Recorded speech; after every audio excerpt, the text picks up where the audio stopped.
Hello, everyone, and welcome to the Healthy X Sundays podcast, where we bring you the most actionable and critical content in the nutrition and fitness space. Dave from Mind Muscle Pro and I, Kunal Jain, are your hosts. We are thrilled to have Sangeeta Iyer with us today. Sangeeta Iyer is a nutritionist and the founder of Rewrite Your Story, a platform dedicated to helping people reclaim their health through evidence based nutrition and lifestyle strategies. Once struggling with PCOS, prediabetes, and weight gain, despite following conventional dietary advice, she transformed her health by embracing a low carb, high protein approach. Today, she is a leading advocate for metabolic health in India, guiding thousands through sustainable nutrition tailored to Indian cuisine. With a background in media and a passion for research, she simplifies complex nutrition concepts and inspires others to take charge of their health.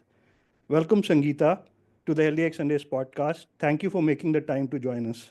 Thank you so much, Kunal. Thank you for that introduction. Very happy to be here. Thank you to both you and Dave. Great. So, your health journey is deeply personal and inspiring. What were the biggest mindset shifts that helped you turn these things around for yourself? Okay. I think all the time when I've spoken, I said that conventional advice didn't work at that time for me. Probably that's probably not the problem with conventional advice. It's the problem is that everybody is different. Therefore, certain conventional advices may not work for everybody. Okay. Right off the bat, I wanted to say that it's not that conventional advice is completely wrong or it's misguided. Okay.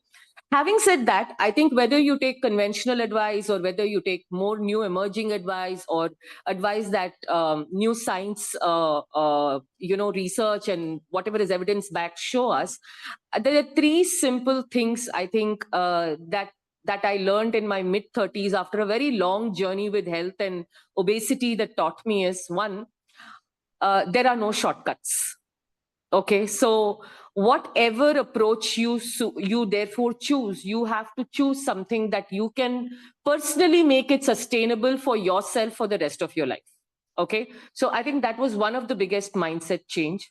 Second thing is, irrespective of what path you choose, you have to be consistent at it.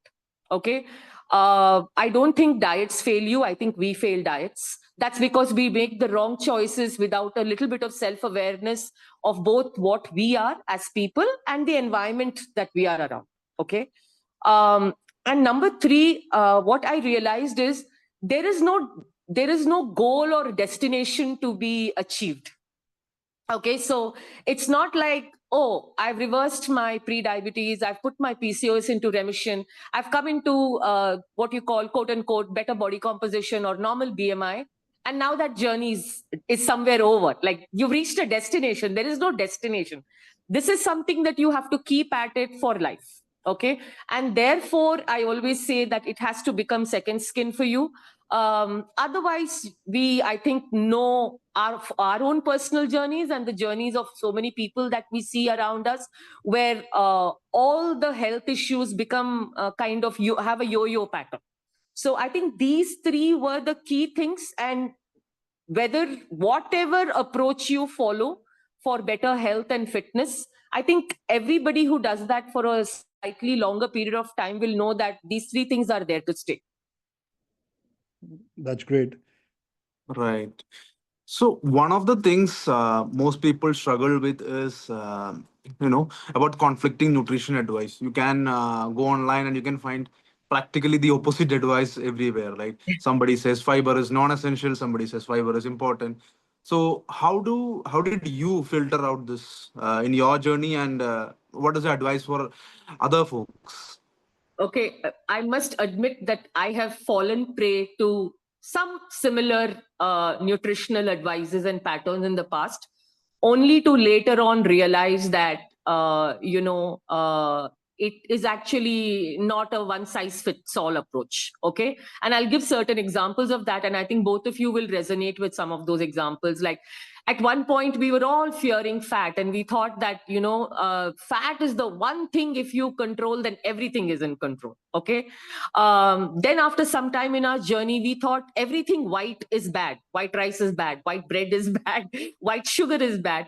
Somewhere we realized that we don't have to have that kind of an unhealthy relationship with white rice or white sugar also. So I follow what I have realized after like a decade or more of being healthy and having more than 4 to 5 years of practice with working with a lot of people is, so I follow some mantras so that the audience easily knows. Okay. In anything like nutrition and health, if there is something that is being promised as a quick solution, you can almost be sure that it will not work in the long term.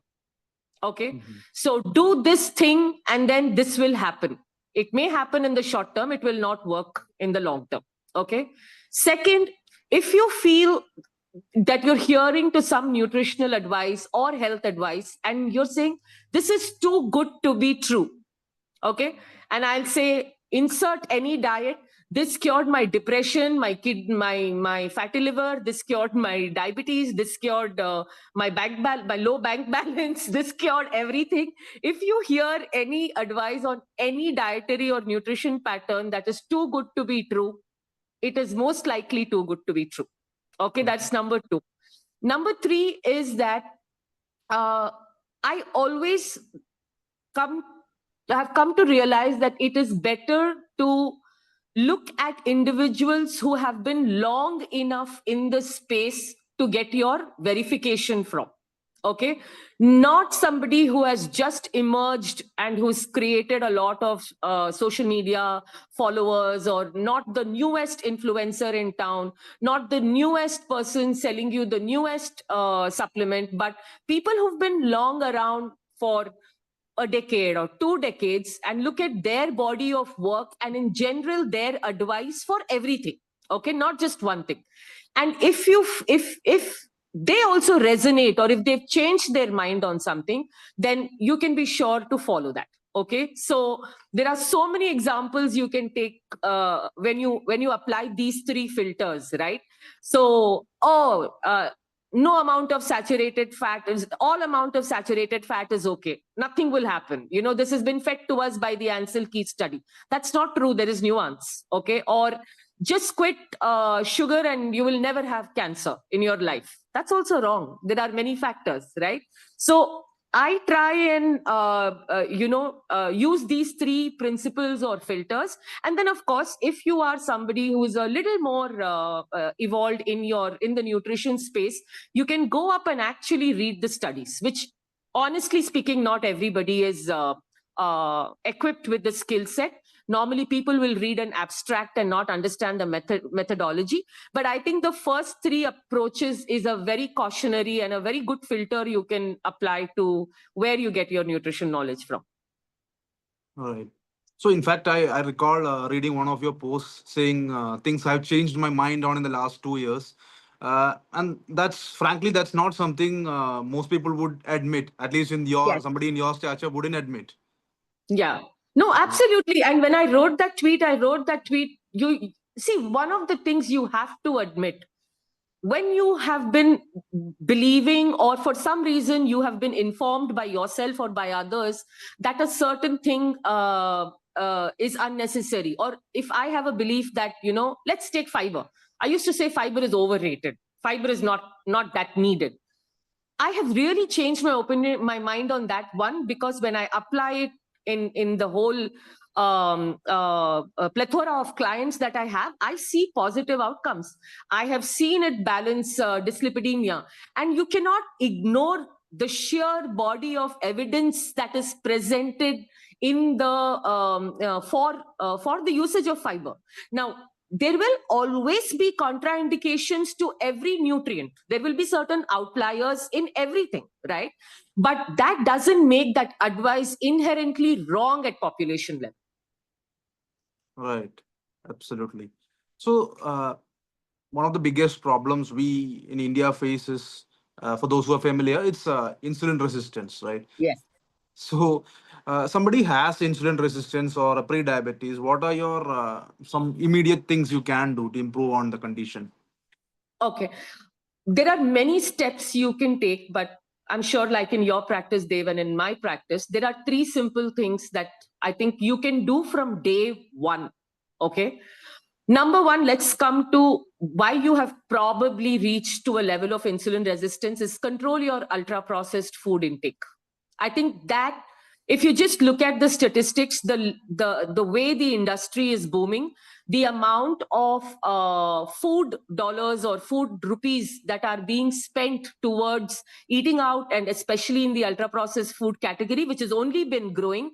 If you also look at data from the surveys that say that as population's purchasing power increases, they actually spend, and people progress from a lower middle class to a middle class to a slightly higher middle class, they are not necessarily spending their this extra money or this delta that they've achieved on healthier food options, but a large part is going out to ultra processed food. So if there is something that, forget low carb and keto and all of that, if the number one thing that you can do is stop eating ultra processed food of every kind, and people forget that ultra processed food is a heavenly combination of refined fat, refined carbs, and salt, right? So that's your first thing. Just drop that consumption. You will see changes immediately. Second, I think what you should do is fix your protein intake. Okay. So when you fix your protein intake, and like we all know, India, 70% of India is protein deficient. Even so-called meat-eating, non-vegetarian families do not hit their protein intake. So the minute you fix your protein consumption on a daily basis, the only other food that you will actually stop eating is excessive refined carbs, which in our case is largely wheat and rice, right? So that's the second thing that you should do. Third thing that I will tell you, because people have limited time, okay? If you really want to attack insulin resistance, pre-diabetes, diabetes, invest whatever time you have in strength training. Okay, that is far more. I know we love walking in our country. I know it's been advocated, and I know I myself advocate for it. But if you have limited time, let's say you have 45 minutes for 3 to 4 days in a week, you are better off always having a resistance training protocol, because muscle is the first site of glucose disposal. In fact, I think it was that study that came out, right? That every 45 minutes to 1 hour, 10 air squats, which is done probably 6 to 7 times in a day, is more effective at reducing your glucose levels than a 45-minute to 1 hour walk done continuously. So the reason is very simple. That's because resistance training has the power, and automatically you will be building muscle over a period of time. So these are the three simple, right now, actionables that one should take. And then, of course, something that you can build slowly is fasting. Fasting is not immediate, like you and me both know. That requires some amount of time to become a habit. But these first three are very important. So Right. once people start improving their metabolic flexibility, metabolic health by following these things which you advised, what are the common pitfalls or problems they start facing? Okay, so I think before metabolic flexibility comes only once you fixed your metabolic health. Okay, you're not going to have, and for the audience, I just want to kind of tell what metabolic flexibility is. It's very simple. It is the ability to use alternative sources of energy on demand without a lot of difficulty and quickly adapt to it. So let me again elaborate a little bit. For in case of human beings, it is the ability to use fat or ketones as energy fuel. Let's say when you're fasting without a lot of trouble. And then when you start eating or consuming some glucose and glucose metabolism comes into place, you're able to eat glucose and not store it as fat, right? So that is, but it will take a little bit while to get to metabolic flexibility, because the inability to have metabolic flexibility to begin with on a spectrum starts causing metabolic syndrome. Okay. So let us first, we need to reverse metabolic syndrome, then move into metabolic flexibility. Now, what are the pitfalls that happen when you want to become healthy or when you want to address metabolic syndrome is people overwhelm themselves by having a all or nothing approach. Okay. You will wake up one fine day and say, I'm going to cut all the sugar out of my life. I'm never eating out. I'm going to keep my carbs to 50 grams in a day. I'm never eating these vegetables. I'm never touching these fruit. It doesn't work like that. Okay. Yeah. And I'm going to do 10,000 steps. Okay. Give it 2 days. The minute you have one remotely stressful event in your life, it could be like a project delivery at work, or it could be a late night shift, or it could be a child who's unwell, it could, whatever. The first thing that you will compromise on is your food. Okay. And everything comes back. Not only that, the other thing that happens is the body doesn't like so many changes at one go. Like we discussed earlier, if you have to make it sustainable, you have to do it slowly. Okay. So week 1, the way I say it, stack on habits, like the James Clear method of stacking on. Stack on habits 1 week after another, after achieving one win after another. Then you will be able to stack on those habits longer and make it sustainable, and it will become like second skin to you. So let's say week 1, all you will say is, I won't eat ultra processed food this week. Then your week 2 can be, okay, I will cut down my refined carbs consumption in one meal. Okay. Week 3, you can say, I will introduce more fiber. Week 4, you will say, okay, I will bring in 1 day or 2 days of strength training, let's say over a weekend. Okay. So what happens when you do this is, any good habit when done, or any good thing you've done over a period of time, it reinforces, it builds neuroplasticity. So you have confidence, you activate the motivation factor in yourself because you've rewarded yourself, and you're better at building and stacking those habits, right? Versus if you say, tomorrow I will do everything, and then the third day you fail, you have to start from the scratch, and then you're dealing with that feeling of disappointment that, hey, you know what, I failed in 3 days. So Rome was not built in a day. Your metabolic syndrome did not happen overnight. It's not going to go back overnight. Okay. So this is the possibly the number one pitfall. Okay. That's one. 2 is doing things that are probably not well researched, or falling for the next advice that you see on social media. Okay. Right. So I will drink, somebody suddenly you open your social media, if you see in the last 6 months, everybody is drinking okra water. Okay. And they believe that the soluble fiber that is coming out of the sticky okra, that's some magic when you drink it for diabetes. So you can just eat normal bhindi, you'll be okay. You'll get the insoluble fiber, and it's unless you bring in a lot of changes. So trying to do or fall behind this one shortcut or one quick fix will not help, because the body doesn't function like that. Okay. So I think these 2 are the most common mistakes. Otherwise, if you're a little patient with yourself, you will see that sustainability becomes better. Right. And what's your take on this whole debate about low carb to moderate carb and ultra low carb or very low carb? Do you think ultra low carb or very low carb is meant for everyone? Not at all. Okay. So every time you look at an approach, you have to ask yourself, is this for me? Okay. Is your medical condition or is your metabolic condition in such a state that you need to go zero carb, no carb, ultra low carb? Is it in that state to begin with? Okay. How do you know? Easiest way to do is to ask a very well-informed doctor or a nutritionist. Okay.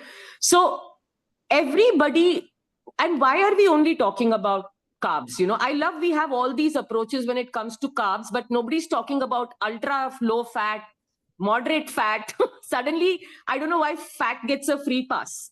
You have both these substrates for energy.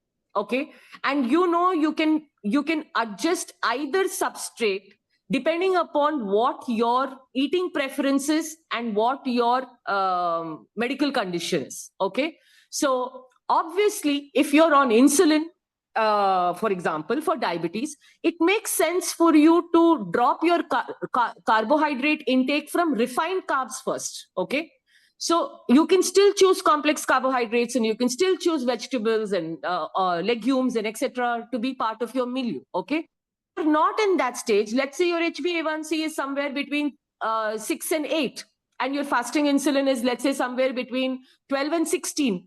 Do you need to be at 50 grams of low carb really and kill yourself and not see outcomes? I don't think so. I think even you can be about 120 grams, which I do in my practice, right? So first, understand what is your metabolic condition, what medication you're on. More importantly, again, what is your peer situation? When I say peer, what kind of a family? What is your access? What is your affordability? Okay. You are better off doing, let's say, 120 grams of carbs coming from complex carbohydrates on a daily basis consistently and see result, rather than doing carnivore one day, then moderate carb one day, then low carb. This is what we see that happens, right? People are not able to sustain it. So that is very important. Now, next, let's say you're a person with absolutely no metabolic condition. You're in great health.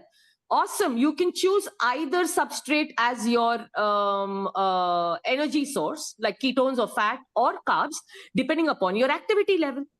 Okay, so you have a preference for carbs, you have to keep fats low. You have a preference for fat, you have to keep carbs low. Iterate both of this depending upon your activity level, and you're golden. Right. So I think Indians have around 65-70%, if I recall the stats Yes. correctly, of carbohydrates in our regular diet. So Correct. if you could give a number, like don't go above this number for an average person. I mean, not diabetes or not nothing special, just an average person. Is there a number you can throw? 100%, because I've used it for a fair amount of clients who come to me just for obesity, right? They not necessarily have yet manifested metabolic syndrome, not necessarily have diabetes, not necessarily on medication. They could be 15 kgs overweight and they are in control, right? Very practically, when I keep carbs between 130 to 150 grams from all sources, let us please also define this.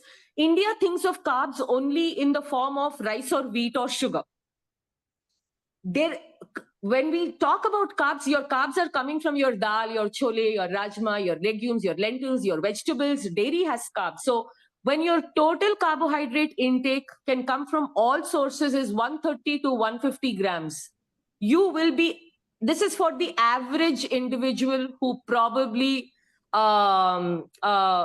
is not unhealthy, but who doesn't really, is not a gym freak or a fitness professional either. 130 to 150, you will be perfectly fine. And incidentally, you don't even have to believe me. If you actually look at the minimal recommended daily allowance, okay, that is given for carbohydrate, it is 130 grams. Right. So, like at least many of the viewers, you repeated ultra processed food many times. So Yeah. at least some of our audience might be like thinking, but we eat ghar ka khana.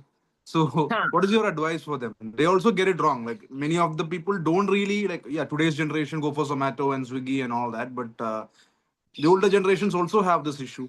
Yeah. So the thing is, even for people who claim to be eating healthy and claim to be eating ghar ka khana, the Indian ghar ka khana or the Indian homemade food also today, unfortunately, due to lack of time or loss of traditional practices or whatever you say, is largely pivoted towards consumption of carbohydrates only.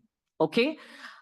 And a lot of people get upset when I say this on Instagram Reels or whatever, but you just close your eyes or you just go back and recollect how food is thought of in your house. Okay, even when you're eating ghar ka khana, like if you're in a South Indian household, the breakfast will always be idli, dosa, upma, okay, pesarettu. Or if you're in a North Indian household, it'll be paratha, whatever. Then in the lunch, how do they think about food? Aaj dal, roti, sabji should we make? You know, so if you so even for people who are eating ghar ka khana, there are two things that are lacking in even the Indian ghar ka khana. Okay, one is most definitely the protein. Definitely, okay? Because when you're eating like this carb-centric breakfast and rice roti dal sabji for lunch and then same rice roti dal sabji for dinner, you're not getting more than 20 grams of good quality protein. So change your thinking to what is the protein in my every meal today, okay? Carbs are not a challenge. You'll anyways make it. And the second thing that I sincerely feel, despite I think 100 years of advice, people don't eat enough vegetables. So nutritional diversity in the form, there are so many households that literally rotate 5 vegetables all the time. I can tell you, it'll be cabbage, cauliflower, aloo, bhindi. Okay, it's the same 5 vegetables or 5-7 vegetables that are rotated. It is the same one tur dal or moong dal or something like that, right? So get your nutritional diversity, number one, and number two, fix your protein. Automatically, carbs will come down. Right. So that's a very interesting point. Like we Indians, at least everyone thinks of us as vegetarians, and we eat a lot of vegetarians, but maximum 5 or 6 vegetables, and that's it. Yes, That's yes. And I have had, Dave, one more very good insight. With the advent, and it all started with, I'm not saying any of these companies are bad. They've changed the game. They've made things convenient for us. Okay. With the advent of things like Big Basket, which started delivering vegetables home. Okay. And now with the advent of quick commerce, your local seasonal produce is not necessarily available via delivery on those apps.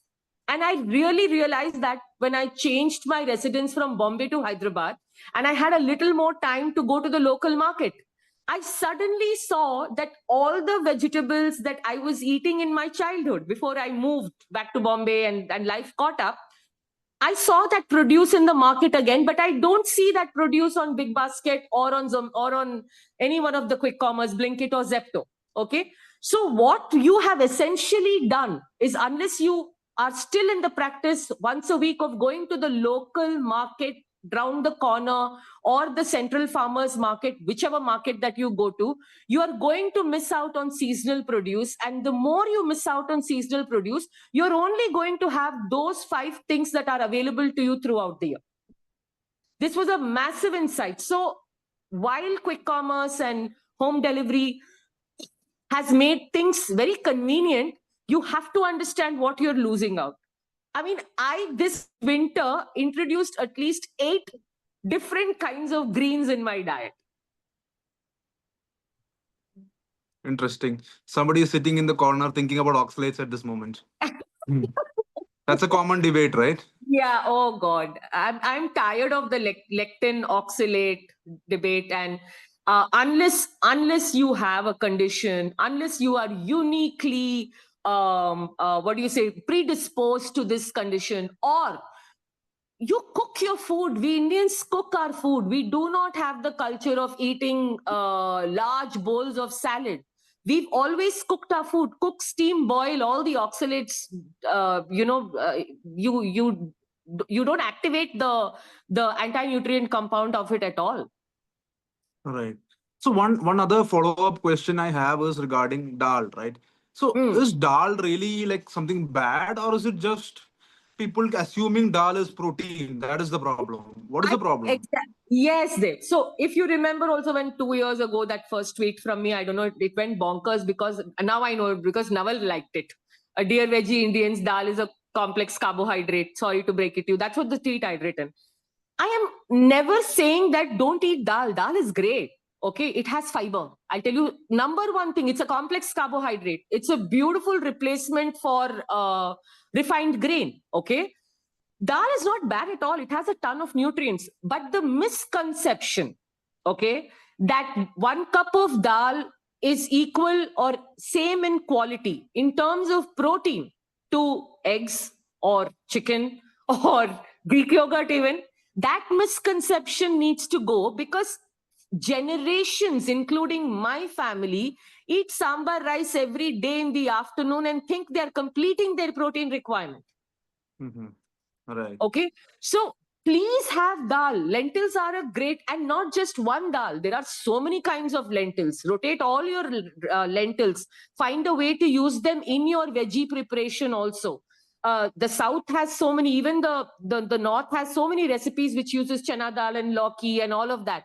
So it's not that dal is bad. Okay, now, yes, if you are a person for whom certain dals create some kind of a gastric trouble, like I don't eat a lot of chana dal. Okay, so I don't eat it. It's very heavy for me. I don't digest it. But unless you have that problem, please have legumes and lentils in your diet, but don't have the misconception that you are substituting it for quality protein.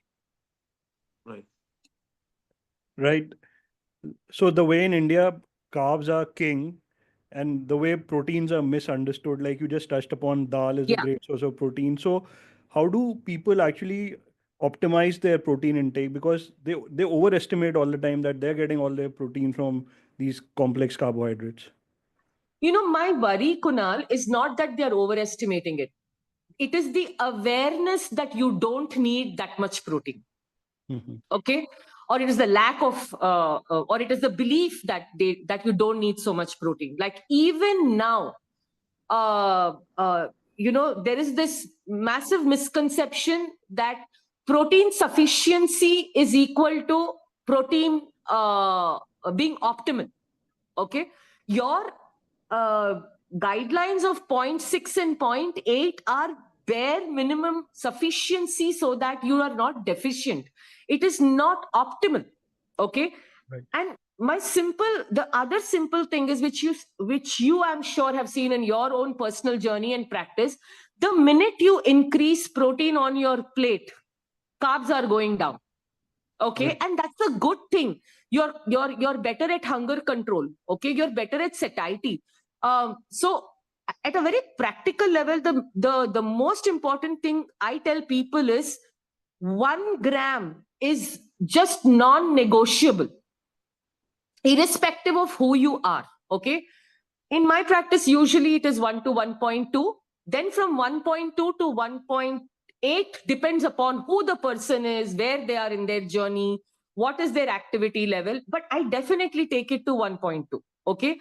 So for the audience, one more big confusion: it is not protein it is not grams of protein per kg of your current body weight. It is ideal body weight. So for lack of a better metric, let's choose BMI. Let's say you're 70, your let's say 5'8" or 5'9". Your ideal body weight is anywhere between, let's say, 67 to 73 kgs.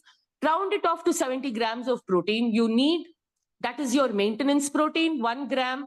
Try and go to 1.2 in a span of the first 2 weeks. Okay, so that's number one. So first, we need to be aware that protein is not for gym goers. The only group of people that get away with low protein and not have problem are people in their 20s, because your body is metabolically very efficient in that age. During puberty, you need more protein. And as you grow older, you need more protein. But that decade, I think the decade in which you are in your 20s, right? That decade you can get away with a lot, because I was reading this Professor Don Layman's research, who does a lot of work on protein metabolism. That is the age group where they can get away with a lot. And I think from my own personal experience, I can say that in my 20s, I got away with a lot. Okay.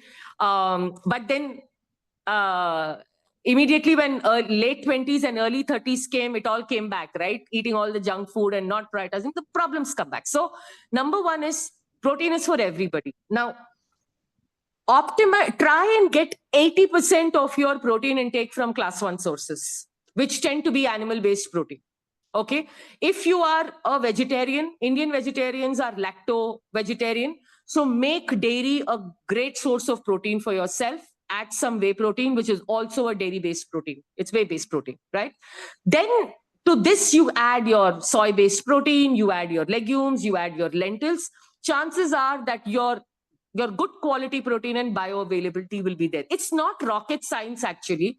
If you actually, for vegetarians, if you distribute your protein in 3 meals between paneer, Greek yogurt, whey protein, tofu, tempeh, you're done.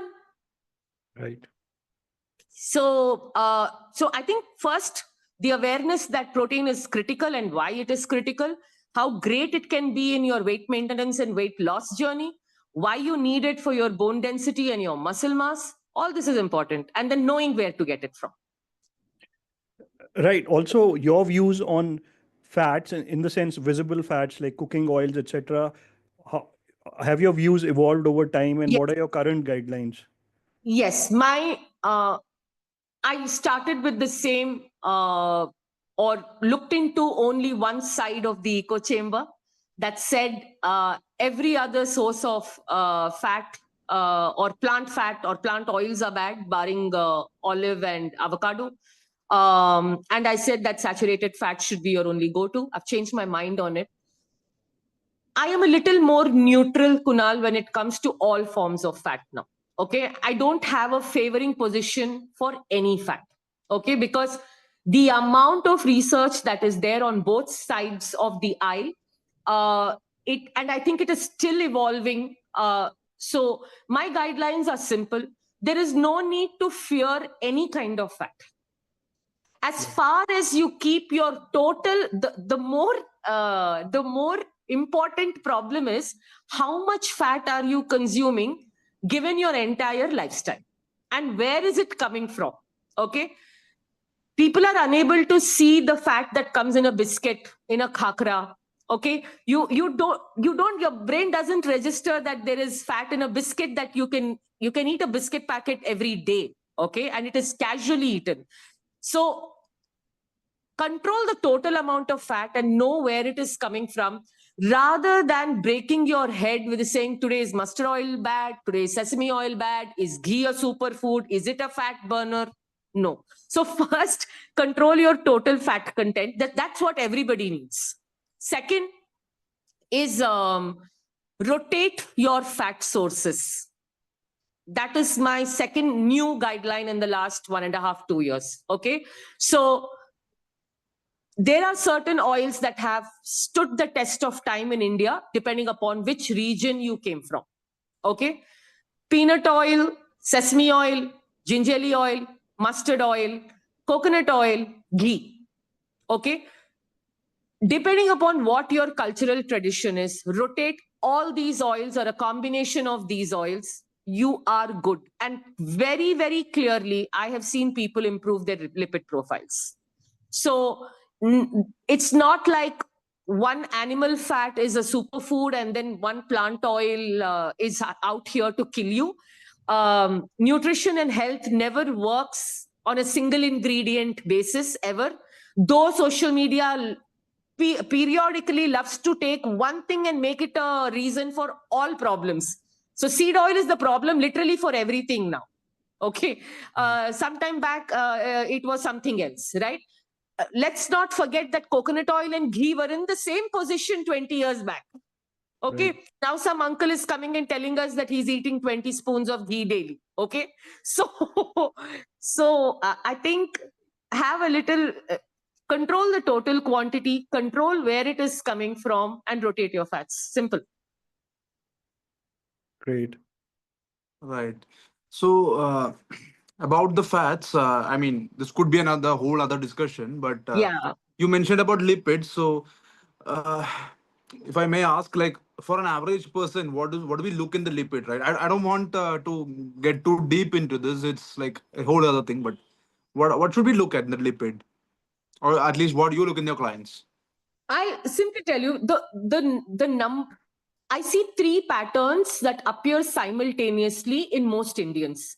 Anybody can look at their lipid profile, and so first forget the total cholesterol. The 3 things that I look at is LDL, HDL, triglyceride. Okay, you will see at one end there is triglycerides that are very high.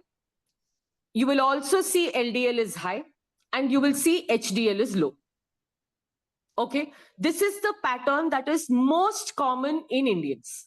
Okay, now all three has to be addressed. You cannot say that I will only solve for the triglyceride and HDL ratio and I will not address LDL. It doesn't work like that, because LDL has also a very strong connection with ApoB, number one, we know. And number two, there is a very strong family history and genetic component and how it plays out to LDL, even if your so-called other markers are all in control. I'm sure Johan would have touched upon this in the earlier podcast. Okay, Right. and that is true. So I look at all three. So I try and first drop the triglyceride at least below 110. Okay, I will try and take the HDL below above 40. Okay, and I will try and not let LDL cholesterol cross 110 to 120. Okay, I'm again not playing that LDL game of, you know, take a statin and bring it to less than 80 and less than 60. No, but I try and use a little bit of balance and say, let me correct all three. And in most cases when this happens, either this, if the client is on statin dosage, the dosage will come down. If it's a more aggressive doctor, they will watch your lipid profile and how you're behaving, taking you off statins for 3 months. In many cases, any advice for statin is not at all there. Okay, so when it comes to the lipid profile, I work very closely with the client and the doctor's advice with the client. This is not an area that a nutritionist or anybody can handle on their own. Right. So yes, so this is a message that needs to go out there as well. Yes. That stick to your lane and don't get into meds and all that stuff. Definitely not. Okay, but clients being clients, they will ask you, like they will Right. say, in this blood work, you know, let's say their LDL has dropped from 180 to, let's say, 120. Okay, and let's say they're on a statin dosage of 20 mg. They will ask you that, you know, Sangeeta, what do I do? Or Dave, what do I do? The only piece of advice you are supposed to give is, results are great. Please visit the doctor, share your diet recall with the doctor and your numbers, and what is his advice. In most cases, I have seen the dosage dropping. And then if it's very good control over a period of 6 months, I have seen doctors do a trial saying, go without statin for 3 months, continue this lifestyle and report back. Right. And have to be said that the side effects, so-called side effects, are for a very high dose. So most people are not aware of this. Yes, they are not aware of this. And one more thing is, actually the newer set of doctors, right, who are also very well tuned in with the research, they don't believe that statin therapy is for life. You correct your lifestyle, they will deprescribe. They Right. will deprescribe. Right. So it's a matter of getting the right doctors. Yes, and also how much confidence you inspire in the doctor, right? If you every 6 months are going to go showing up 5 kgs of weight more and your markers are nowhere improving, what confidence are you giving the doctor to change the medication? It works both ways, Dave, right? Right. Yeah. Absolutely. So coming to the next part of things, let's touch upon fasting, right? We mentioned about macros and oils and all that, but we did not touch upon fasting yet. So that's a very, very powerful tool at hand, and Yeah, that too free one. So what is your absolutely. take on this? See, the thing is, it's without a doubt, okay, it is good. Obviously, everybody can do it. Okay. Anything, if you take it to the other extreme, there are problems. Okay. So, in fact, in today's day of food excess, okay, having a fasting practice is actually a very, very nice way of not giving into temptation. The amount of food access that you have. Now, you can choose what that fasting looks for you, depending upon what your goals are. Okay. one simple thing you can do, and I think everybody should do, which is, it's not technically a fast, but it is not eating between meals. That is the first step, right? So say you are going on a snack fast. That is the easiest you can do. Then pick any other form of fasting that you want to do. You can push your breakfast late, you can bring your dinner early, you can entirely skip lunch. You don't want to do all of that, you can pick only one day, like how we traditionally did, to do one meal a day, Ekadashi fasting once in 15 days. Fasting is great, but where it goes a little crazy is when you become a chronic faster.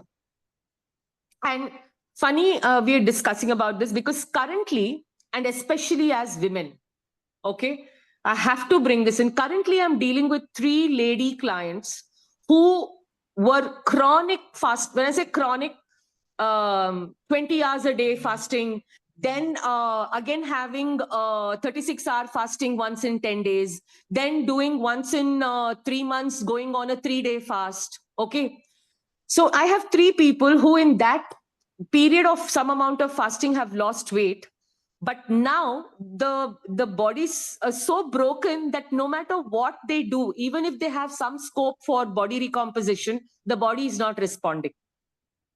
Okay, so there will be downsides to anything when you take it to an extreme, and especially for women, this advice is very important. Okay, the second thing that I have seen in fasting and where things go wrong, there are three cardinal sins, or the cardinal mistakes I see. Okay, fasting becoming an excuse for eating whatever you want in the eating window. I think this is the most common one. Okay, if you're doing that, Dave, you know you're not ready for a fast. You please eat 3 meals a day.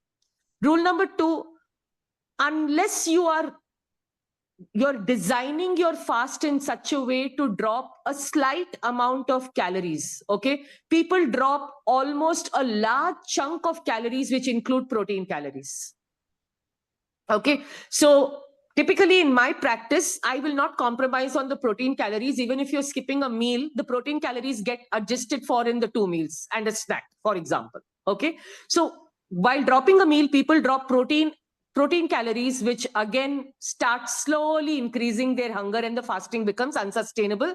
Or you have, by default, you have created a caloric deficit that is so much that is so high that you're unable to keep up with it. And the third thing is intermittently fasting. Okay, or intermittent fasting. One day I'll fast, one day I won't fast, the other day I'll do something else, the third day I'll go binge eat, or I'll fast only Monday to Friday, but Saturday and Sunday I have no control. That kind of fasting gives rise to a lot of mood issues, and that's where I see gut health go really bad. Right. So, you were vegetarian at one point, and you Yeah. now are like an animal-based diet you follow. So, Yeah. what advice can you give to a, let's say, a strict vegetarian? I don't want to use the word pure, but let's say strict vegetarian. First and foremost, you don't have to be me. That was my personal choice. I want to just say that today we have so much nutritionally advanced products, okay, good products. There is so much evidence. Even within India, we are seeing the emergence of so many things with protein as focus, that you can be a strict vegetarian, like I said, a lacto-vegetarian, and still complete your protein requirement, whether you are doing it as a senior person, whether you're doing it as a gym goer, whether you're doing it as a woman, lady, whatever. Okay. The one good thing that has happened in the last 2 years, and for many people in India, you advocating for protein, me advocating for protein, you have seen companies now come out with decent products with protein in it. Okay. And I think in India, Amul is leading that revolution, right? For we can talk about distribution and all of that, and I think it will be better. This is a great sign of demand being met by supply. Okay. So the more you will demand, and you will be aware, and you will ask for this, you will see that the more options will come. Now you have this brand called Provilac that is doing high protein milk, 25 grams in 250 ml at 170 calories. That's great. You have Amul. Tempeh has officially entered the market. Give it some time. New brands are entering. Tofu is there in the market. You have whey protein, and now with the awareness around whey protein, I think cheaper alternatives will come, which are yet good quality. So all I will tell vegetarians is, it's not like you cannot meet your protein requirement. You just need a little more planning than the average omnivore eater. That's it. Okay. Right. As an omnivore, you or I don't have to plan it so much, because automatically our choice of eating, let's say you do eggs in the morning, fish for lunch, chicken for dinner, next day you do something else in the morning, goat meat, or you don't have to do a lot of planning, because that's your omnivore way of eating. That's the advantage. But the more your dietary choices are restrictive for whatever reason, ethical, religious, moral, cultural, you need a little more planning, and let nobody tell you that their way of eating is superior just because they choose to eat a certain way. Diets are not superior. Your food needs to be nutritionally complete and superior. There are ways to achieve it in a vegan diet. There are ways to achieve it in a vegetarian diet, and in every other diet in between. Right. So the final question I want to ask from this section is, you mentioned that somebody, like you mentioned in the beginning of the discussion about metabolic flexibility, where somebody whose metabolism is broken, you improve upon your health and you get to a point where you get to be metabolically flexible. So, Yeah. how do we reintroduce, say somebody has gone on a low carb diet for many years and it might have worked for them for a period of time. We all been through that journey. So how do you reintroduce carbs, and what kind of carbs are we looking at? Is there anything? Yeah, I'll give you a prime example of that person. That person is me. Okay. Till about 2 years ago, I was not having any form of carbs coming from a grain. Very rarely. And 2 years ago is when I finally said, you know what, I want to reintroduce and see what happens to my markers. Okay. So let me tell you, there are 3 ways you can reintroduce carbs and what kind of carbs will come to it. Okay. First, make sure that you are nowhere on the spectrum of metabolic syndrome and you have by default some activity going for you. Okay. Combination of resistance training and some cardiovascular activity is needed. Okay. These are benchmark practices that you need to have, and your sleep and all of that is dialed. Okay. Bring back carbohydrates couple of days in a week. Okay. Around your training window. Okay. Ideally done closer to training, after training. Okay. The reason is you will use that glucose to fuel your muscle. You're not going to store it. Okay. So number 1 is do that. Okay. Slowly, what I say when you come from a very, very low carb or an extended period of time is have carbs in one meal to begin with. Okay, so for me, that meal is always lunch. There is a reason even lunch is chosen, because your insulin sensitivity is at its highest. I train in the morning. So when I train and come, I'm happy to eat a little bit of rice or whatever for lunch. And I have the whole day of activity that is left for me to utilize those carbs. Right? So that is number 2. Now, number 3, what kind of carbs? Make it a healthy rotation of refined and unrefined or carbs, or what we call millets. Okay. So I very clearly rotate between barnyard, rice, foxtail, little millet, finger millet. I rotate all of it, barley. Okay. So if let's say I'm doing carbs every day, I will rotate all the carbs so that my dependence on refined carbs, which is essentially your roti and rice, is less. Okay. Next is always still protein and fiber will have to be the hero of your meal. Okay, so don't compromise on the protein, don't compromise on the fiber, introduce a small amount of carbs. my blood mark or my metabolic status has not changed even after introducing carbs in the last 2 years. And this is the easiest way to do it. If I may add, I think one of the reasons for this carb phobia is that people use CGM, continuous glucose monitor, like a toy. Yeah. Such a useful gadget that was actually designed for diabetics and people with insulin to know their medicine dosing patterns depending upon their food and therefore what food is affecting them. A normal healthy person is not supposed to be wearing a CGM because you're not going to get actionable data out of it. What are you going to do? Your insulin will spike, glucose will spike as it is supposed to in normal human physiology.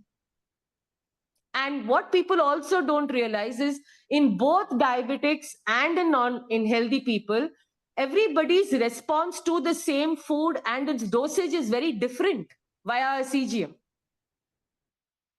So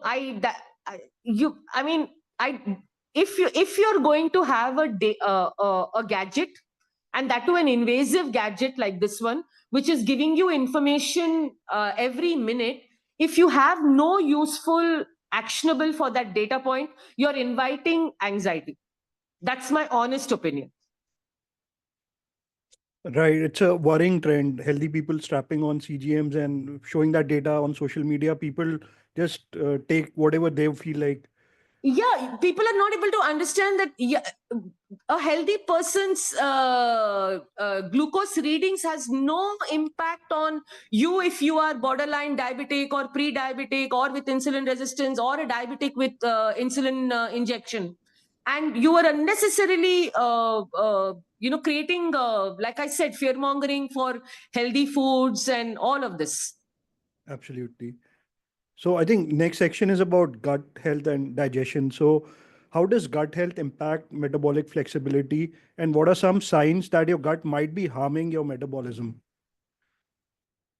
So if you don't have proper gut health, you cannot induce or move ahead in the progress of metabolic flexibility because um, you do not have the ability to quickly adapt to energy substrates very easily. Okay, meaning what? That any small change in eating pattern with gut health issues are very difficult to handle.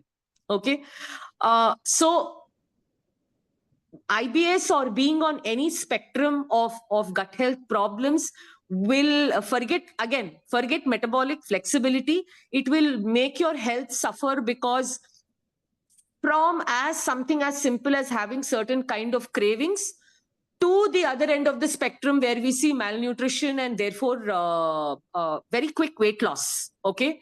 All this will happen when your gut health is not good. Okay.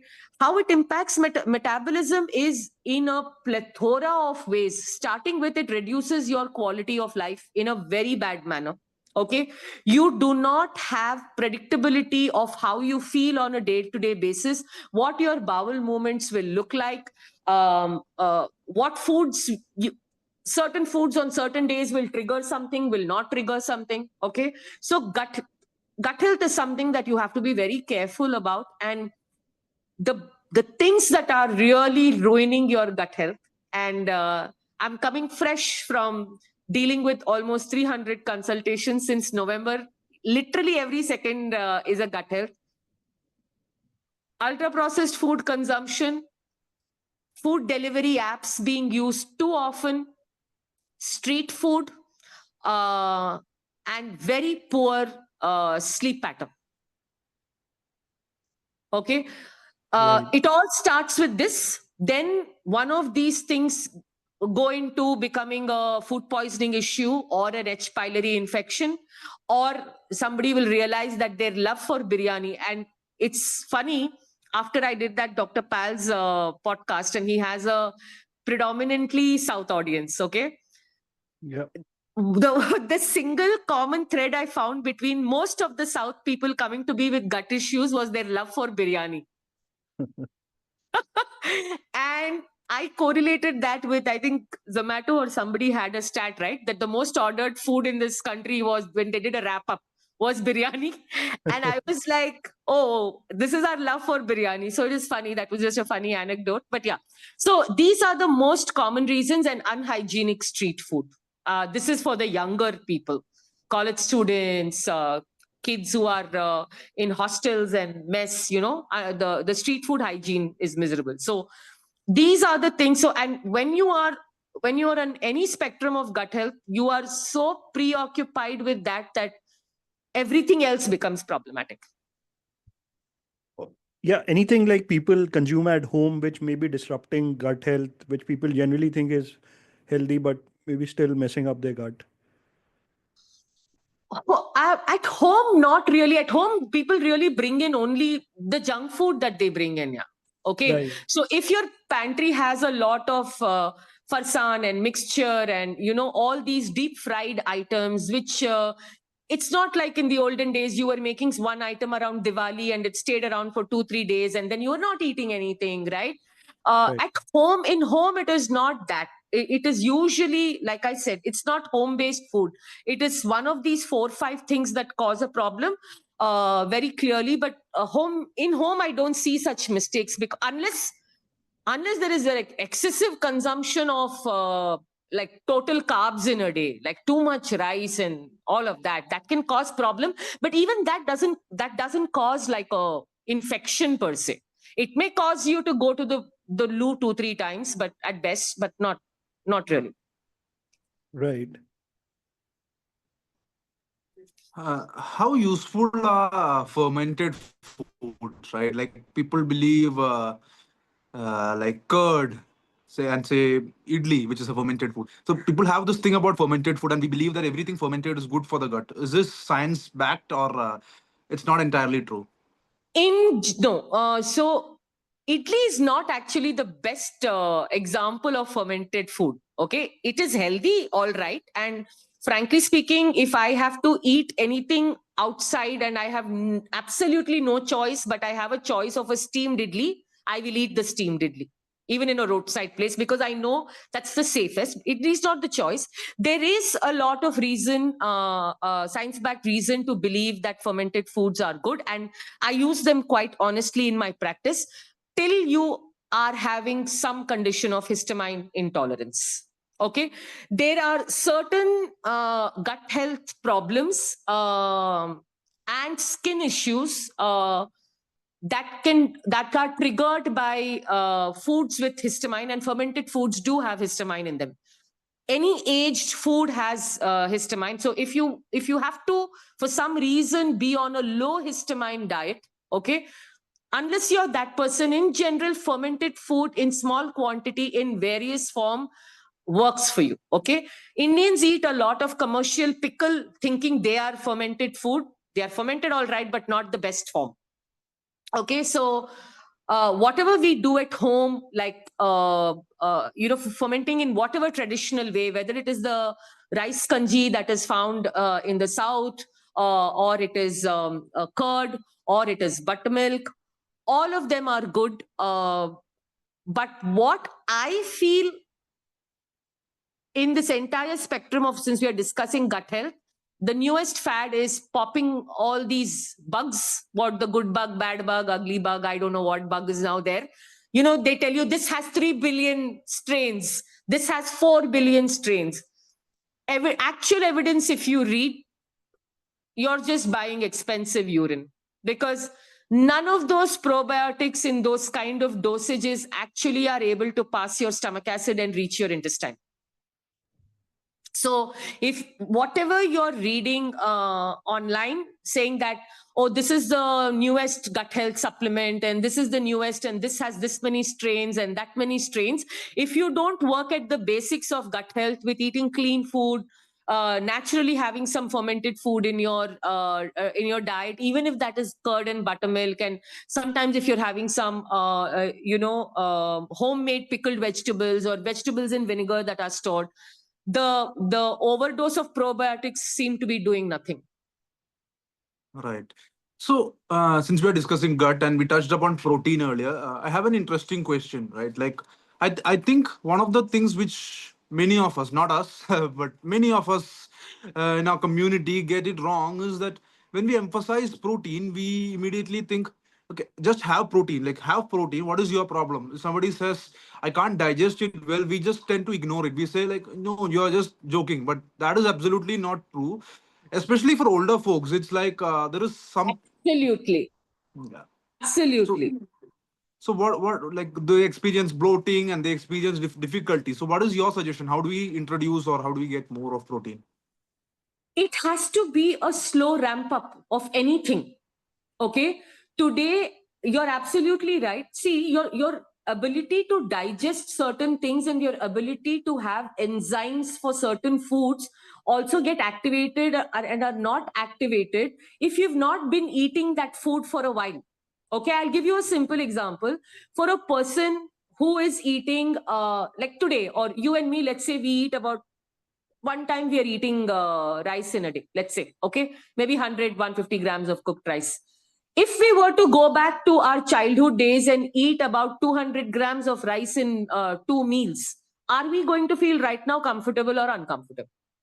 It's going to cause discomfort. Similarly, a person who's probably been is on an average 8 to 9 grams of fiber per day, or let's say that translates to 1 cup of vegetables. If you take them to 500 grams of vegetables in a day, it's going to cause discomfort. Same with protein. There is a reason why there is a gradual ramp up of foods that is needed, and you eat it in combination with certain foods so that you digest it properly. Protein on its own, without accompanying some soluble fiber and fat, will not digest well in older people. They don't, Right. especially above 50. I have seen, if you do not have some soluble fiber and some fat along with the protein, older people will have. So try feeding a 60-year-old person copious amounts of chicken breast and broccoli. They are going to have digestive issues. Okay, so it is a slow ramp up of protein. So if you are currently, say, doing only 30 grams of protein in a day, first I will take you to 50, because 20 grams for me to distribute between 3 meals is easier. You will not feel load. You're also changing input to your stomach after a very long time. Okay, in our community, the first 1 to 3 weeks, constipation, bowel movement change is a given. You have to ease that process out. And that process is actually eased not by more salt, but actually by more fiber. And like I said, adding fat. So, how do you handle that? You handle it by slow ramp up. Let's say I had a recent case of IBS. The gentleman is 5'11", was on 20 grams of protein because of IBS issues over 2 years. I had to take him to 90. It took me 4 months. So whether you have IBS also or not, from 20, if I give him 90 on day 1, it's going to be problematic. Okay. The other thing, don't be, if the person is, for example, vegetarian or a vegan for whatever reason, okay, there are cases where a person is vegetarian and lactose intolerant, right? So a processed protein or a whey protein or a plant protein, don't go introducing copious amounts of plant protein or whey protein on day 1. It will cause bloating. So the way I do it is I'll do 1/3 of a scoop every alternate day. Let the stomach at least get used to it. Okay. Then you increase it to half a scoop alternate day. Then maybe after 4 weeks, they are okay with taking 1 scoop. Right. Okay. So it is the dosage, it is the ramping up. Ask any bodybuilder when they are in their bulking phase and they go to 250 grams of protein, they have a thing called protein fatulence. It's very well known. Right. So going from the diet side, let's go to the lifestyle side. I mainly want to touch upon three aspects: sleep, stress, and alcohol. So what is your take on all this? Yeah, alcohol, let's start. It's the easiest, okay? I am in total agreement that not a single drop of alcohol has any place in your lifestyle. Having said that, in my practice, I have a simple rule. Okay. I am not here to babysit you. Okay. But I am here to tell you at what dosage, if you drink, how often, binge drink, give you all the scenarios as to what happens with alcohol for you to take an informed decision. Okay. My second rule I have in my program is if I find you negotiating with me for alcohol more often than not, and it's very easy to come to know in a consult or in a meeting or two, I normally revoke the consultation because then you have bigger problems. You first need a de-addiction solution. Okay. So alcohol has no place. If it is far and few, better. If you think it is becoming a problem for you, it's most likely a problem the minute you start thinking. So keep it out. But yeah, if you're somebody who's once in a while having a drink, you're enjoying like let's say you're enjoying a glass of wine with some chicken or whatever steak, or which I also do once in a while, fine. Okay, so that's on alcohol. It's very important to know that alcohol obviously is unhealthy. I think the other two aspects are stress and sleep, which in my mind are alcohol. Actually, awareness is there. People don't put it into practice in many cases. People don't understand the stress and sleep is because we are today, let's come to stress. We are in such a high stressful environment that sometimes people don't even register how much stress they are in. It is this constant fight or flight kind of mode that they are in because just the life has become so crazy.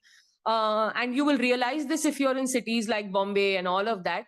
The train feels stressful. Getting to work is stressful. Leaving from work is stressful.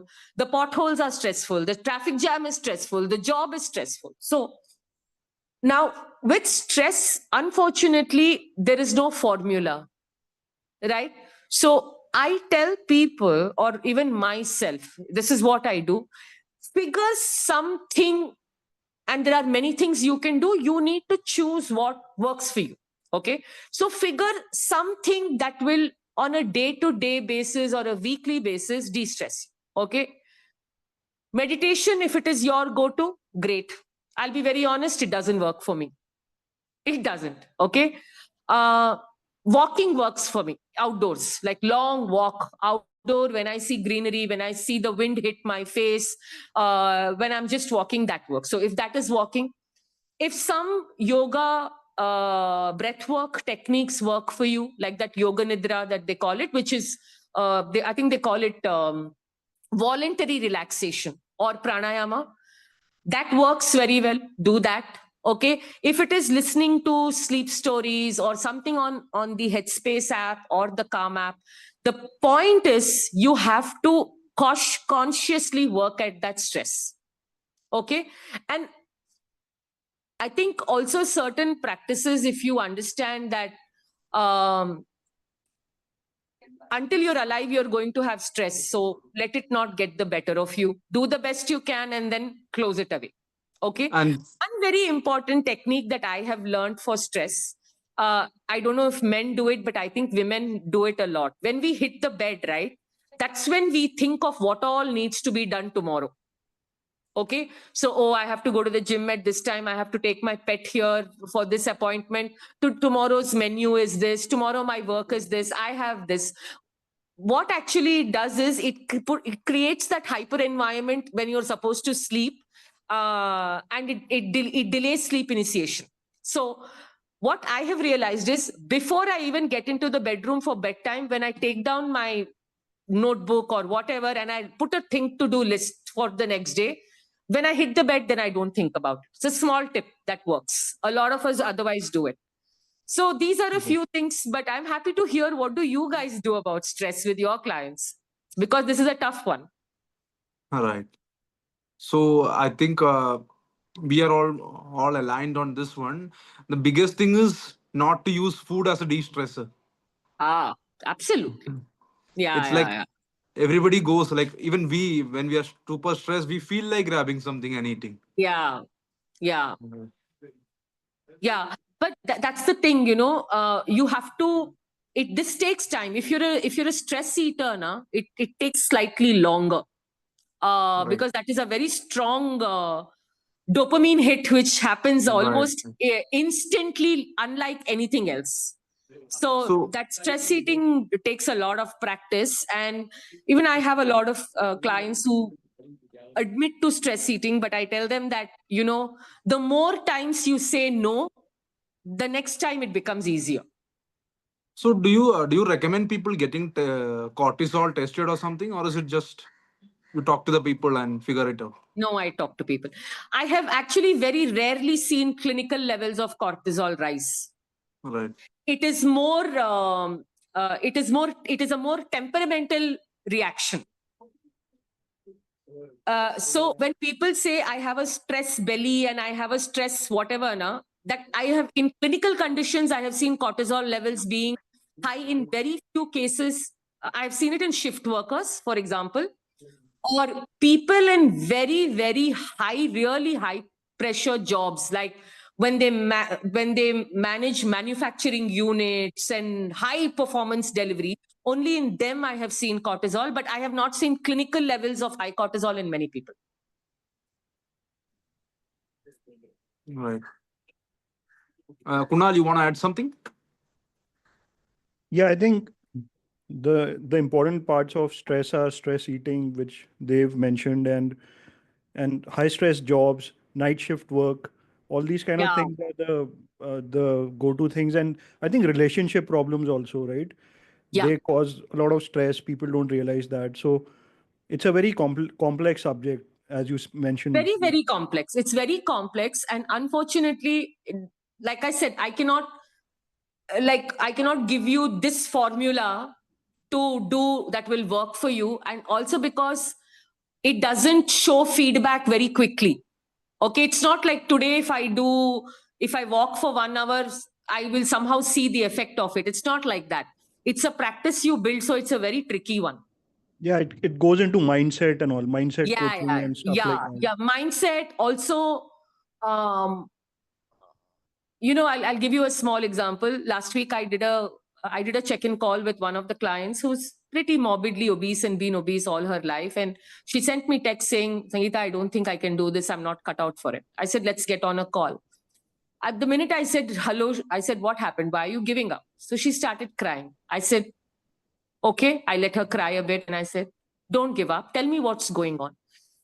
And what I realized is, the family is not very supportive of her trying again. So within 2 weeks of she starting the program, they started making a lot of insensitive comments like, oh, you're ready to give another donation. Oh, this is a new person now, Oh, which is how many attempts are you going to make? Tumse to hoga hi nahi. Imagine sometimes if your own family provides, you're in this kind of an environment, stress becomes very difficult to handle, emotional stress. So stress is a tricky one. To find the right support and all of that becomes very difficult. Yeah. Family support is very much needed in all these health transformations. And if family is not with you, I don't think anyone can really. Yeah, there have been so many instances where either one spouse or the partner has said, when I see deviations, they'll be like, the guy or the woman or the lady or whoever bought ice cream over the weekend, Sangeeta. So I feel quite sad when you don't have the support. At least in the initial days, you need that support. Absolutely. And okay, let's talk about NEAT, which is non-exercise activity thermogenesis. So is it something like which helps people who are very sedentary to get moving, or is it even helpful for people who have become metabolically healthy and this is a cheat code for them? Your thoughts? Both. Okay. Both. See, 24 hours in a day, okay, hardly 1% will be doing any exercise. I can almost be very sure, for 1 hour a day, like dedicated. Whether it's a walk, whether it's a swim, whether it's a dance, or whether it is resist training, all 7 days a week. Okay. Not even 1% must be doing this. Hell, sometimes even I don't do it, all 7 days in a week. So given our jobs, given our food intake, okay, even if you are that person who's going to the gym, let's say twice or thrice a week, and you're managing, let's say, another 2 days of walk, okay, it is still only 45 minutes to 1 hour. 8 hours, let's say you're supposed to be sleeping, you're still sedentary for so many hours in the day. Okay. So NEAT is not a new concept at all. It's been around in the training world forever. But today, NEAT becomes even more important just because our jobs have also become in front of a screen.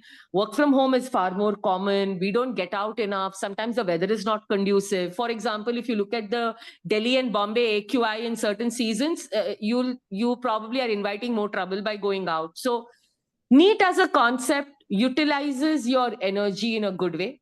Okay. And that is my cheat code, honestly, because I work from home. I know how sedentary it can be to sit on a desk and keep making calls and making plans. Okay. Second, NEAT contributes more to your energy output. Third, generally moving through the day is good. You feel energetic, you feel good, right? Sitting through the day, we all know, is not so great. Okay, so while exercise contributes probably, I think the maths works out. Not for evolved trainers. For evolved trainers, exercise can contribute even 20% to 30%, depending upon how much you're training. But for most people, exercise contributes 5 to 8%. NEAT can contribute up to 30%. Wow. Up to 30%. So the little fidgeting you do, the little walking you do, the walking calls you do, the cleaning that you do. I think I'd written one entire post on Twitter as to what I do. Very silly things I do. Or if you take on a few household jobs for yourself, any movement literally will contribute to NEAT. Absolutely. Underrated. Very underrated. Very, very underrated. So there is this huge debate about what is better for metabolic health. Is it like endurance, cardio, or is it strength training? These are very broad terms, but essentially, what do you think really helps when someone is trying to get metabolically healthy? Both. You need cardiovascular health, okay, and you need muscular health, okay. The good part is you can design your resistance training workout or a gym workout or any kind of HIIT workout to help you for cardiovascular fitness also, but you cannot design a cardio workout to help you for muscular fitness. That is the Right. difference. Very simple. If I do circuit training for 15 minutes in my gym, I have done a cardiovascular workout. With low weight, if I do circular training and I elevate my heart rate, right?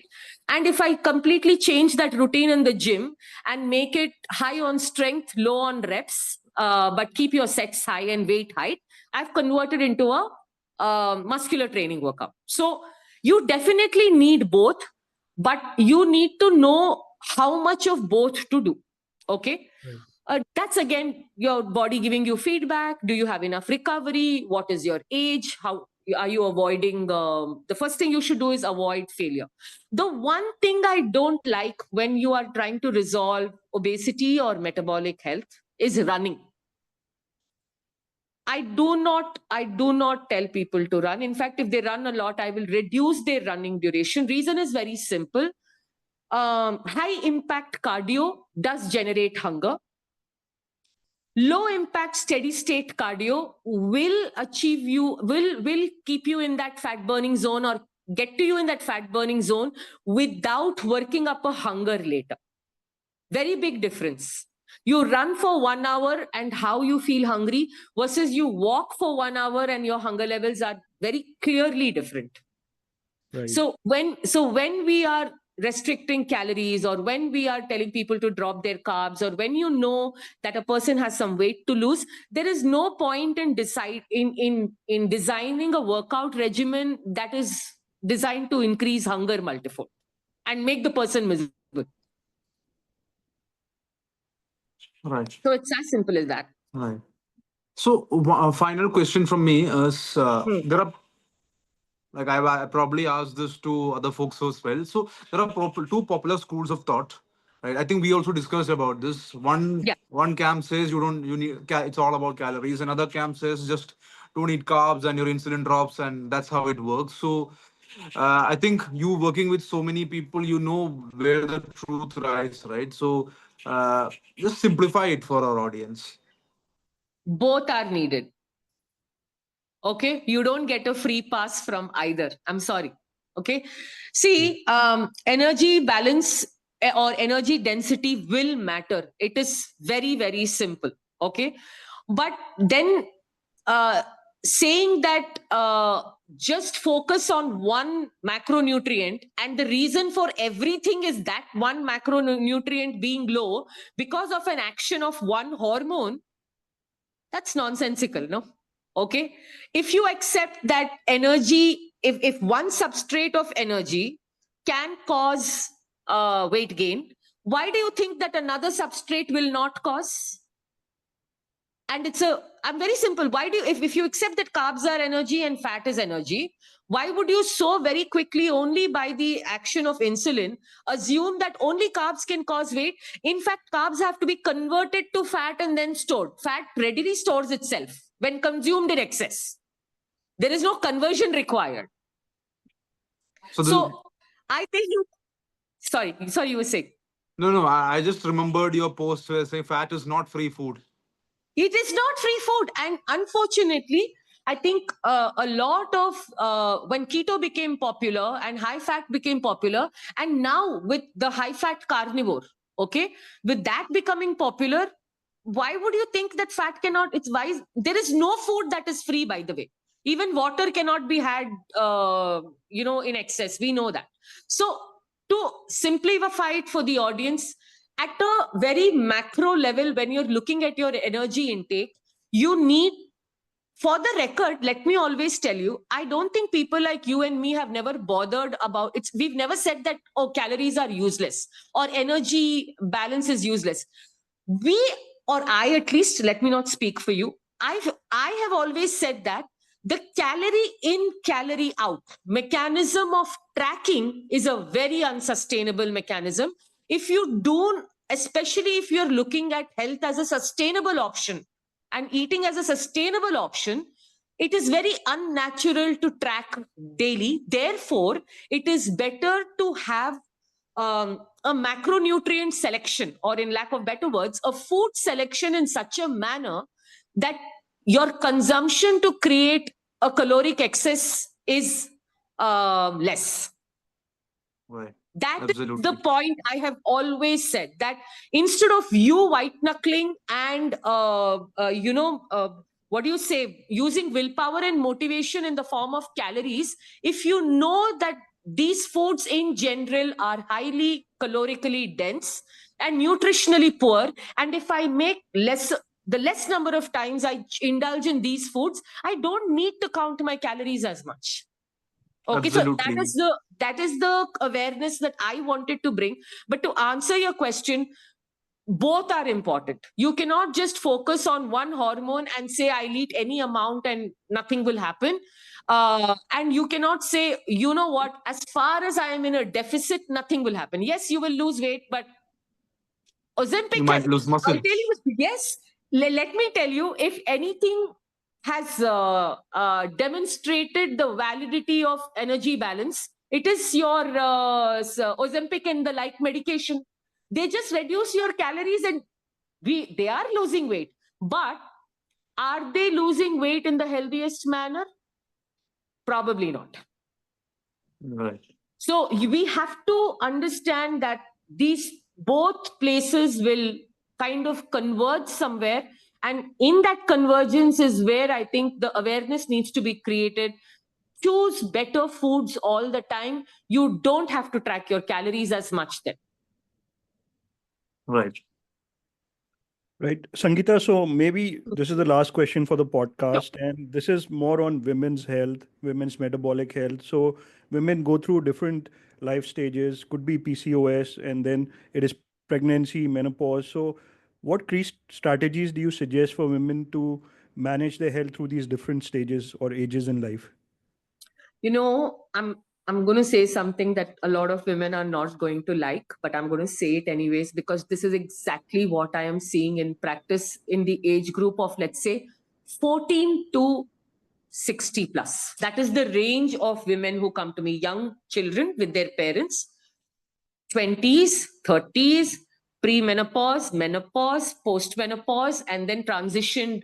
Okay.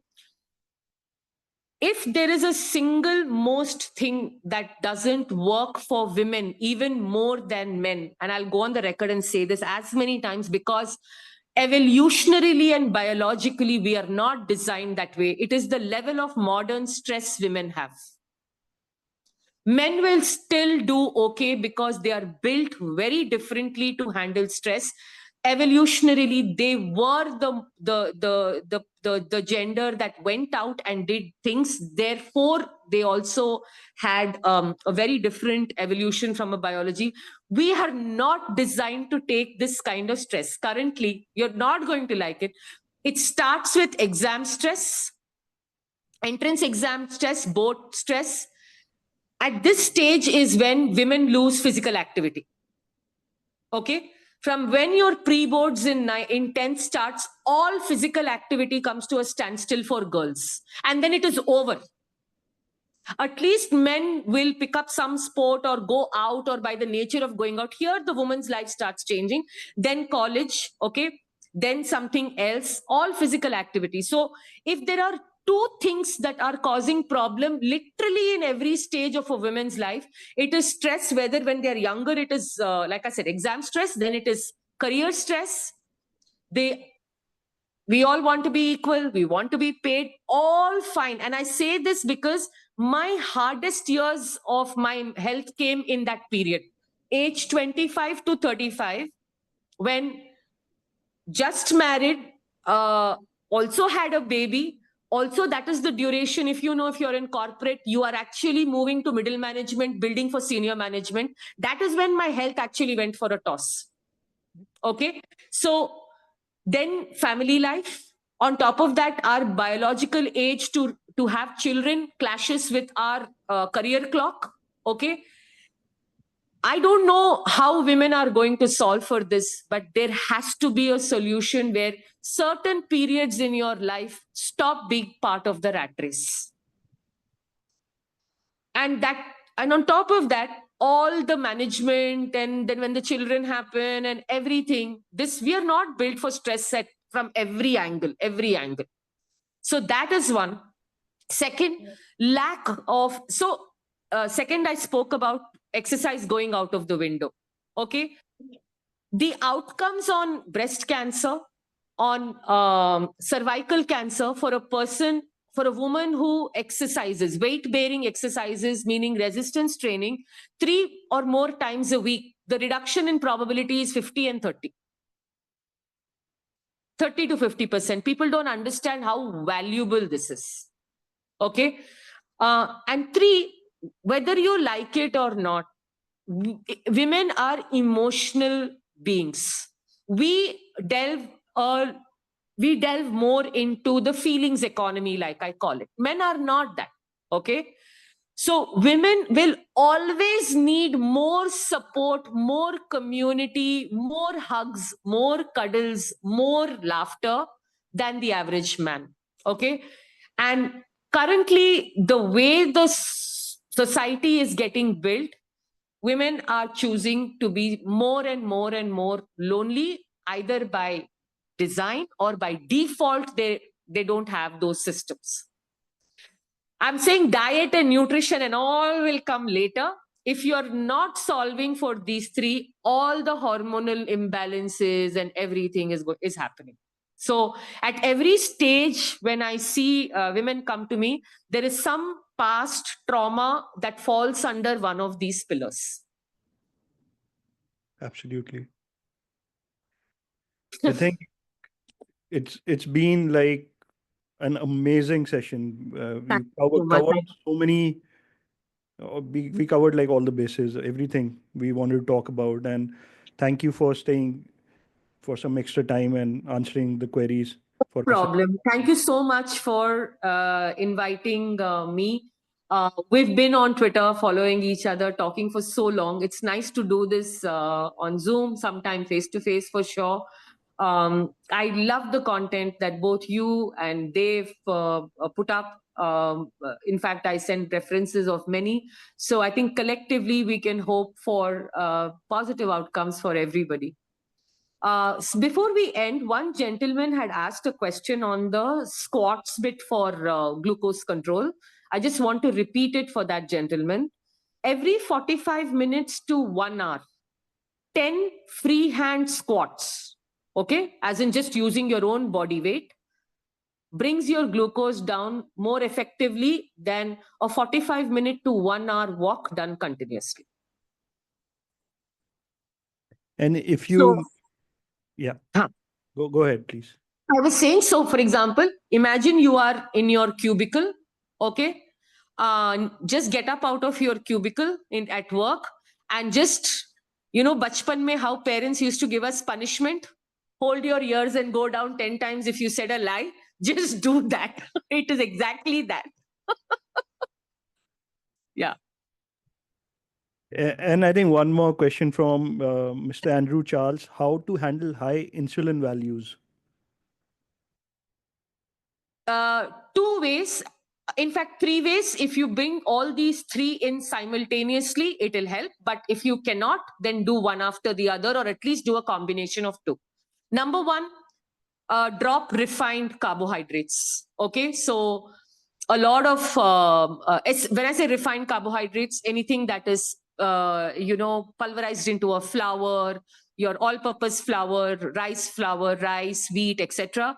To a small extent, you can still use complex carbohydrates like quinoa, couscous, some millets, not all millets, some millets are okay. So number one, if you can go off grain and sugar for some time, nothing like it.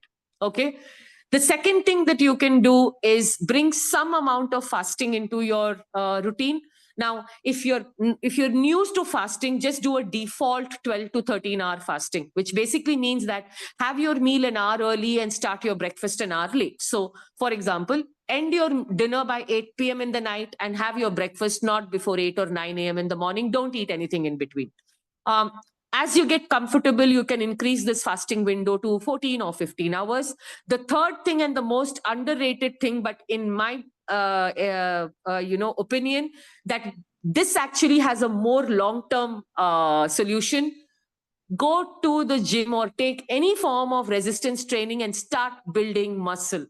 Okay, being under muscled also causes sugar control problems and high insulin levels.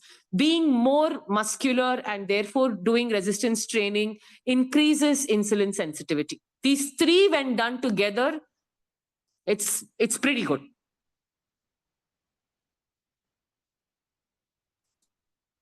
Yeah. Dave, you're on Okay. mute. I We think have one more question, I think. Yeah, sure. last one. Which one? So it's on walking backwards. Is it beneficial? Like maybe like on the treadmill, people walk backwards, or I don't know, some. Guys, you can create a lot of, it's more a balance technique, and it's a little evolved balance technique. Again, the first rule when you do any activity, exercise, is do not have an injury. Definitely not recommended over a treadmill. Okay, if you are trying to practice backward, I've noticed people feel giddy when they walk backwards a lot. So why do we need to do this? Just walk normally. I'll tell you a more effective. Climb stairs. That is better. If, let's say, for some reason you don't want to do squats, climb stairs, but don't do backward walking. Because let's say you are giddy, you lose balance and you fall, then forget doing, you won't be able to do anything for a few days.